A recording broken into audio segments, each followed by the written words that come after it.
Shake Shack. ODI bar ends. They're nice. They're not like the other bar ends. I don't know. I don't think that's close enough. I got some black ODIs, and they're prime condition. I guess so. Fly Mike Day signature bars. Oh, they're lovely. They're nice and shiny. I don't know how long that's gonna last. Be doing them backflips, you know, in our red street. Shadow Attack stem. It's not scratched up at all. Pretty shitty if you ask me. Shut up. Sputnik headset. Nice and tight.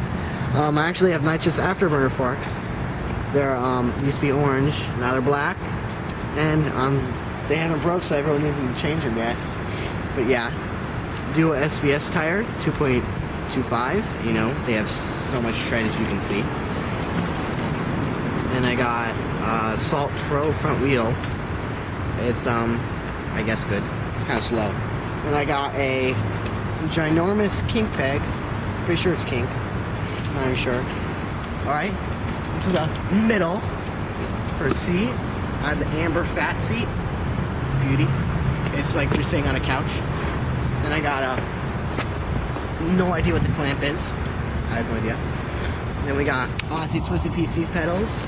They're not the exact color I want, but you know, they'll do. Then I got some FBM cranks. I got a FBM sprocket, 25 tooth. That's a dog. Zoom on the dog. Look at the camera. Oh wait, that's good.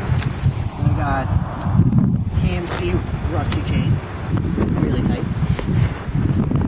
And over to this side, to the back, we have a Odyssey JPEG that's still super smooth. And we got another dual SVS tire, 2.25.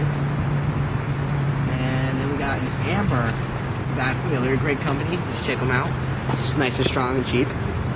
And